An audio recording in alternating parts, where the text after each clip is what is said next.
Hey YouTube, WYZZWYG 101 here. This is part one of a three-part series on the shootings that occurred at the Sandy Hook Elementary School in Newtown, Connecticut on December 14th, last Friday.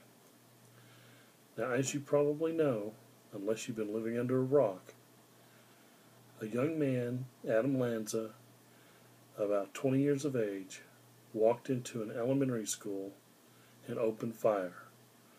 By the time he was done, he had killed 20 children and 6 adults, including himself. Now, you're going to read that there was 27 fatalities that day. The reason for that is before he left home, he shot and killed his mother while she laid in bed asleep. And at that point, he gathered up some of her legally owned firearms and took them with him. Now, what these series are going to cover is, number one, this one right here, which is going to talk about it a little bit. The second part in the series is going to talk about some of the controversy. And the third part is about the fallout. So, before we really get started, I would like to just go ahead and take a moment of silence out of respect for the victims and their families and the city and citizens of Newtown, Connecticut. So if you don't mind, please, with me.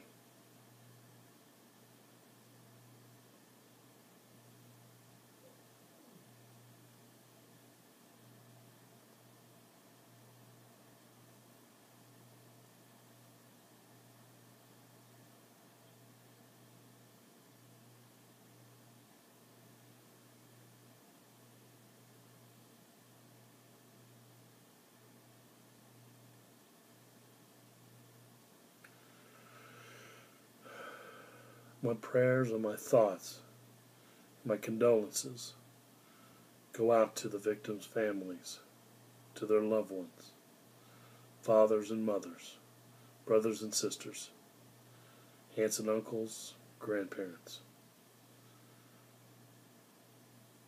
There's just not much that anyone can say at this point in time. It's a very tragic thing, a very heinous thing that happened.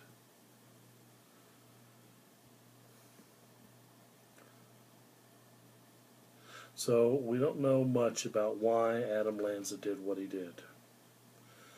One of the things he did before he set out on his mission of destruction is to take out all the hard drives out of his computers and systematically destroy each and every one of them with a hammer and a screwdriver. There are only a few ways that you can totally destroy a hard drive to where no data whatsoever is recoverable from them. That happens to be one of them. So it's very unlikely that the FBI forensics team is going to get much from those hard drives. They're going to try, and perhaps they're going to succeed. But it's going to be tough. On the first day, they spoke about him shooting his mother and entering into the school. Supposedly there was a second gunman, and police did question a second person at the scene that they found in the woods. But nothing's come of that so far. He entered into the school with 2 pistols, a Glock and a 6 Sauer. Police also say, and this is where some of the controversy comes in, that he had with him an AR-15 Bushmaster, which is a .223 or 5.56 millimeter NATO round that comes out of that rifle. They also say that he had a shotgun in the trunk of his car. And he had hundreds, if not thousands, of rounds to fire. We don't know exactly how many rounds he fired yet. They haven't released that information. They've said it's over 100. We know that one of the teachers put all of her students in closets and various other places and had them hide, and then whenever the shooter showed up in her classroom, she stated that they were out for PE. He then shot her and killed her and left.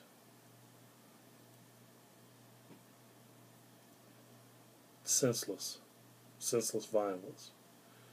Where do we get to? How did we get to that point? I don't understand it. I've got some thoughts, but I don't really understand it. The anti-gun lobby is going hot and heavy after a ban on certain firearms, as anybody with a brain knew that they would. They're focusing on how it all happened. I think that we should be focusing on why it all happened. There are 70 to 80 million gun owners out there in the United States alone. Over 300 million firearms currently owned. It's a little late to try and stop the genie from getting out of the bottle at this point. It's firearms, AK-47s and AR-15 type rifles are already out there in the millions. You can't stop that. I don't know what any kind of ban is really going to stop. What we need to focus our energies and our finances on are ways to detect and diagnose these types of mental illness. What we need to do is take a look at how violent video games and TV shows and movies impact a young brain under the age of 18 or 19 years old. That's what we need to be focusing on. Now, where would we get the money for those kind of studies, you might ask? Well, we are giving foreign aid to several countries that do not like us. They have stated that they hate us, they call us the Great Satan, and they would like nothing more than for our country to be destroyed from the inside out. They've stated it many times. They've actually sent people over here to kill us in terrorist attacks. Why do we keep giving these people money? Somebody told me it's a bribe to keep them out of our country, but the bribes haven't worked. So why do we keep giving them hundreds of millions of dollars? I don't get that.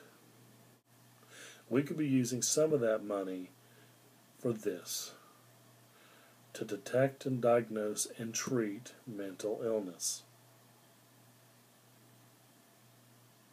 Just some thoughts for you. Think about it.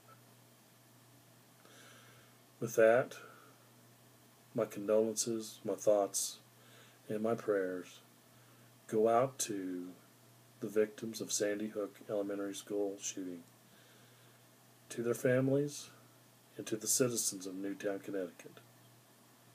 God bless. Take care and stay safe.